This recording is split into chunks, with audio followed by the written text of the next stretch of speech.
ಹುಟ್ಟಿ ಅಲ್ಲಿ ಅಲ್ಲಿ ಓದ್ಲಕತ್ತಾಳ, ಏನಾದ್ರೂ ಒಂದು ಸಾಧನೆ ಮಾಡ್ತಾಳ ಅನ್ನೋ ಒಂದು ನಂಬಿಕೆ ಇಟ್ಕೊಂಡು ಒಪ್ಪೋದಿಲ್ಲ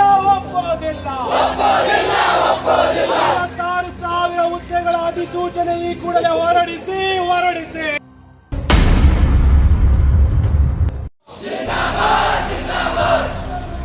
ಕೇವಲ ನಿಮ್ಮ ಸುಳ್ಳು ಭರವಸೆಗಳನ್ನು ಒಪ್ಪೋದಿಲ್ಲ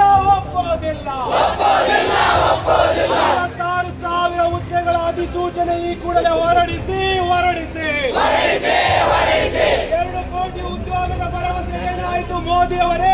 ಉತ್ತರಿಸಿ. ಕೇಂದ್ರ ಸರ್ಕಾರದಲ್ಲಿ ಕಾಲಿರುವ 9 ಲಕ್ಷ ಹುದ್ದೆಯನ್ನು ಭರ್ತಿ ಮಾಡಿ. ಉದ್ಯೋಗದ ವಿಷಯದಲ್ಲಿ ಯುವಜನಿಗೆ ದ್ರೋಹ ಮಾಡಿರುವ ಕಾಂಗ್ರೆಸ್ ಬಿಜೆಪಿ ಸರ್ಕಾರಗಳಿಗೆ ಯುವಜನರೇ ಒಂದಾಗಿ,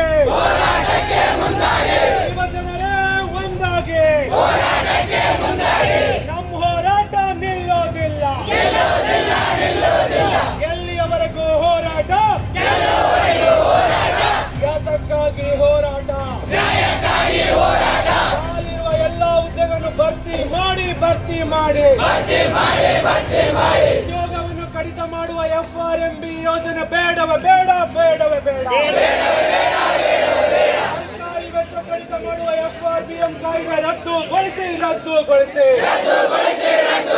ಬಂಡವಾಳಶಾಹಿಗಳ ಸೇವೆಗೈತಿರುವ ರಾಜ್ಯ ಕಾಂಗ್ರೆಸ್ ಬಿಜೆಪಿ ಸರ್ಕಾರಕ್ಕೆ ಉದ್ಯೋಗವನ್ನು ನೀಡಲೇಬೇಕು. ಉದ್ಯೋಗ ಭಿಕ್ಷೆ ಅಲ್ಲ, ನಮ್ಮ ಹಕ್ಕು. ಉದ್ಯೋಗ ನೀಡಿ ಇಲ್ಲವೇ ಜೈಲಿಗೆ ಹಾಕಿ. ಉದ್ಯೋಗ ಕೊಡಿ ಇಲ್ಲವೇ ಜೈಲಿಗೆ ಹಾಕಿ. ಯುವಜನರೇ ಒಂದಾಗಿ, ನಮ್ಮ ಹೋರಾಟ ನಿಲ್ಲೋದಿಲ್ಲ. ನಾವಿಲ್ಲೆಲ್ಲ ಇಂಥ ಬಿಸಿಲಲ್ಲಿ ಎಲ್ಲರೂ ಹೋರಾಟ ಮಾಡಕ್ ಬಂದೀವಿ ಅಂತಂದ್ರ ನಾವಿಲ್ಲಿ ಎಂಪಿಗಳು ಮಕ್ಕಳಲ್ಲ, ನಾವಿಲ್ಲಿ MLA ಮಕ್ಕಳಲ್ಲ, ನಾವು ರೈತರ ಮಕ್ಕಳು. ನಮ್ಮ ತಂದೆ ತಾಯಿ ಏನೋ ಒಂದು ಕನಸು ಕಟ್ಕೊಂಡು ನಮ್ಗೆ ಓದಿಸ್ಲಾಕತ್ತಾರ. ಅಲ್ಲಿ ನನ್ನ ಮಗ ಅಥವಾ ನನ್ನ ಮಗಳು ಏನಾದ್ರೂ ಒಂದು ಸಾಧನೆ ಮಾಡ್ತಾಳಂತ ಅವರಲ್ಲಿ ಬಿಸಿಲಲ್ಲಿ ನನ್ನ ಹರಿದ ಬಟ್ಟೆ ಉಟ್ರೂ ಪರವಾಗಿಲ್ಲ, ನನ್ನ ಮಗಳು ಚೆನ್ನಾಗಿ ಬಟ್ಟೆ ಉಟ್ಟಿ ಅಲ್ಲಿ ಓದ್ಲಕತ್ತಾಳ, ಏನಾದ್ರೂ ಒಂದು ಸಾಧನೆ ಮಾಡ್ತಾಳ ಅನ್ನೋ ಒಂದು ನಂಬಿಕೆ ಇಟ್ಕೊಂಡು ಅಲ್ಲಿ ತಂದೆ ತಾಯಿ ಬೆವರು ಸುರಿಸ್ಲಕತ್ತಾರ. ಇವತ್ತು ಕಾಲ್ಫಾರ್ಮ್ ನೀವು ರಾಜ್ಯ ಸರ್ಕಾರ ಮಾನ್ಯ ಮುಖ್ಯಮಂತ್ರಿ ಅವರೇ, ಇವತ್ತು ನೀವು ಕಾಲ್ಫಾರ್ಮ್ ಮಾಡಕ ಇಲ್ಲೆಲ್ಲ ನಮ್ಗ ವಯಸ್ಸು ಮೀರಿ ಹೋಗ್ಲಕತೈತಿ. ಅದರಲ್ಲಿ ನಾವು ಲೈಬ್ರರಿ ಪಾರ್ಟ್ ಟೈಮ್ ಜಾಬ್ ಮಾಡ್ಕೋತಾ ಅದರಲ್ಲಿ ನಮ್ಮ ಫೀಸ್ ಇದ್ರಲ್ಲಿ ಕೋಚಿಂಗ್ ಮಾಡ್ಕೋತಾ ನಮ್ಮ ತಂದೆ ತಾಯಿನೂ ನಮಗೆ 2 ವರ್ಷ ಆಯ್ತು. ಈಗ ನಮ್ಮ ವಯಸ್ಸು ಮೀರಿ ಹೋಗ್ಯದಂತ ಅವರು ಕೈ ಬಿಡ್ಲಾಕತ್ತಾರ. ಆದ್ರೆ ನಾವು ಪಾರ್ಟ್ ಟೈಮ್ ಜಾಬ್ ಮಾಡಿ ನಮ್ಮ ಗುರಿ ಒಂದು ನಾವು ಮುಟ್ಟಬೇಕು ಅನ್ನೋ ಉದ್ದೇಶದಿಂದ ಪಾರ್ಟ್ ಟೈಮ್ ಜಾಬ್ ಮಾಡಿ ಅಲ್ಲಿಯ ಬಂದಿದ್ದ ಹಣವನ್ನು ನಮ್ಮ ಲೈಬ್ರರಿ ಫೀಸ್ ಕಟ್ಟಿ, ಊಟದ ಮೆಸ್ ಕಟ್ಟಿ, ಆಮೇಲೆ ಹಗಲು ರಾತ್ರಿ ಕುಂತು ಓದ್ಲಾಕತ್ತೀವಿ. ತಮ್ಮಲ್ಲಿ ಒಂದು ವಿನಂತಿಗೆ ಏನಂದರೆ ಬೇಗನೆ ನಮಗೊಂದು ಕಾಲ್ಫಾರ್ಮ್ ಮಾಡಿ ತಾವು ಅವಕಾಶ ಕೊಡಿ ಅಂತ ತಮ್ಮಲ್ಲಿ ವಿನಂತಿ.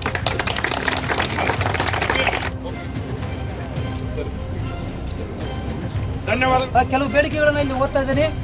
ಮೊದಲನೇ ಬೇಡಿಕೆ, ರಾಜ್ಯದ ಖಾಲಿ ಇರುವ 2,84,881 ಹುದ್ದೆಗಳಲ್ಲಿ 56,432 ಹುದ್ದೆಗಳಿಗೆ ಯಾವುದೇ ವಿಳಂಬವಿಲ್ಲದೆ ಅಧಿಸೂಚನೆ ಹೊರಡಿಸಬೇಕು. ಶಿಕ್ಷಕರ ಹುದ್ದೆಯನ್ನು ನಾಶ ಮಾಡುವ KPS ಮ್ಯಾಗ್ನೆಟ್ ಯೋಜನೆಯನ್ನು ಕೈಬಿಡಬೇಕು.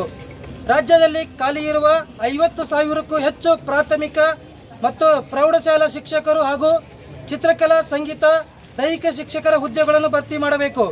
ಪ್ರತಿ ವರ್ಷ ಖಾಲಿಯಾಗುವ ಹುದ್ದೆಗಳ ಭರ್ತಿಗೆ ವಾರ್ಷಿಕ ಕ್ಯಾಲೆಂಡರ್ ಅನ್ನು ಬಿಡುಗಡೆ ಮಾಡಬೇಕು.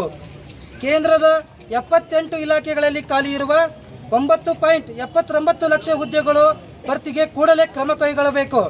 ಮತ್ತು ಉದ್ಯೋಗ ನಾಶಕ್ಕೆ ಕಾರಣವಾಗಿರುವ ಸರ್ಕಾರಿ ವೆಚ್ಚ ಕಡಿತ ಮಾಡುವ ಹೆಸರಿನಲ್ಲಿ ಕೇಂದ್ರ ಸರ್ಕಾರ 2003ರಲ್ಲಿ ಜಾರಿಗೊಳಿಸಿರುವ fiscal responsibility and budget management FRBM ಕಾಯ್ದೆಯನ್ನು ರದ್ದುಗೊಳಿಸಬೇಕು. ಹಾಗೂ ರಾಜ್ಯದಲ್ಲಿ ಹಾರ್ನಳ್ಳಿ ರಾಮಸ್ವಾಮಿ, ವೀರಪ್ಪ ಮೊಯ್ಲಿ ಮತ್ತು RV ದೇಶಪಾಂಡೆ ನೇತೃತ್ವದ ARC ಶಿಫಾರಸುಗಳನ್ನು ಕೈಬಿಡಬೇಕು. ನೇಮಕಾತಿ ಪ್ರಕ್ರಿಯೆ ಸಂಪೂರ್ಣ ಪಾರದರ್ಶಕತೆಯಿಂದ ನಡೆಯಬೇಕು ಮತ್ತು ಎಲ್ಲ ತೆರನಾದ ಪರೀಕ್ಷಾ ಅಕ್ರಮಗಳನ್ನು ತಡೆಗಟ್ಟಬೇಕು. ನೇಮಕಾತಿಗಳಲ್ಲಿ ದುಬಾರಿ ಅರ್ಜಿ ಶುಲ್ಕ ಕೈಬಿಡಬೇಕು ಹಾಗೂ ಅಭ್ಯರ್ಥಿಗಳಿಗೆ ಉಚಿತ ಸಾರಿಗೆ ವ್ಯವಸ್ಥೆ ಕಲ್ಪಿಸಬೇಕು. ಉದ್ಯೋಗಾವಕಾಶ ದೊರೆಯುವವರಿಗೂ ಗೌರವಯುತ ಜೀವನ ನಡೆಸಲು ಸೂಕ್ತವಾದ ನಿರುದ್ಯೋಗ ಭತ್ಯೆ ನೀಡಬೇಕು. ಮತ್ತು ಕೆಪಿಎಸ್ಸಿನ ಅಕ್ರಮ ತಡೆಗಟ್ಟಲು ರಾಜ್ಯ ಸರ್ಕಾರ ಕೋಟಾ ಸಮಿತಿ ಶಿಫಾರಸುಗಳನ್ನು ಜಾರಿಗೊಳಿಸಬೇಕು. ಬ್ಯಾಂಕ್, ರೈಲ್ವೆ, LIC ಅಂತಹ ಸರ್ಕಾರಿ ಸಂಸ್ಥೆಗಳ ಖಾಸಗೀಕರಣ ನೀತಿಯನ್ನು ರದ್ದುಗೊಳಿಸಬೇಕು. ಗುತ್ತಿಗೆ ಪದ್ಧತಿಯನ್ನು ರದ್ದುಗೊಳಿಸಬೇಕು ಮತ್ತು ಕಾಯಂ ನೇಮಕಾತಿಯನ್ನು ಮಾಡಬೇಕು. ಈ ನಮ್ಮ ಉದ್ಯೋಗಾಕಾಂಕ್ಷೆಗಳ ಬೇಡಿಕೆಗಳು ಇವತ್ತು ನಮ್ಮ ಮಾನ್ಯ ಮುಖ್ಯಮಂತ್ರಿಗೆ ಜಿಲ್ಲಾಧಿಕಾರಿಗಳ ಮುಖಾಂತರ ಕಳಿಸಿದ್ದೀವಿ. ನಾಳೆ ಬಜೆಟ್ನಲ್ಲಿ ಇದಕ್ಕೆ ಒಂದು ಪರ್ಟಿಕ್ಯುಲರ್ ನೋಟಿಫಿಕೇಶನ್ ಮಾಡಬೇಕಂತೇಳಿ ಒತ್ತಾಯಿಸ್ತಾ ಇದ್ದೀವಿ. ಕೇವಲ ನಿಮ್ಮ ಸುಳ್ಳು ಭರವಸೆಗಳನ್ನು ಒಪ್ಪೋದಿಲ್ಲ.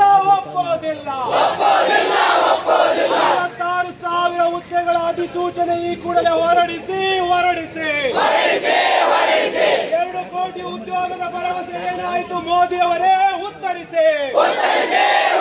ಕೇಂದ್ರ ಸರ್ಕಾರದಲ್ಲಿ ಕಾಲಿರುವ 9 ಲಕ್ಷ ಹುದ್ದೆಯನ್ನು ಭರ್ತಿ ಮಾಡಿ.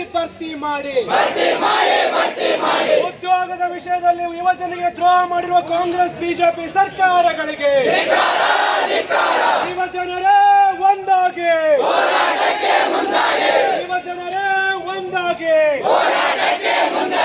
ನಮ್ಮ ಹೋರಾಟ ನಿಲ್ಲೋದಿಲ್ಲ. ಎಲ್ಲಿಯವರೆಗೂ ಹೋರಾಟ? ಯಾತಕ್ಕಾಗಿ ಹೋರಾಟ?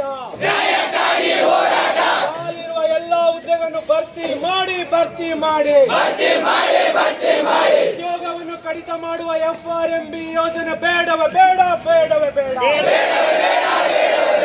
ಸರ್ಕಾರಿ ವೆಚ್ಚ ಕಡಿತ ಮಾಡುವ FRBM ಕಾಯ್ದೆ ರದ್ದುಗೊಳಿಸಿ.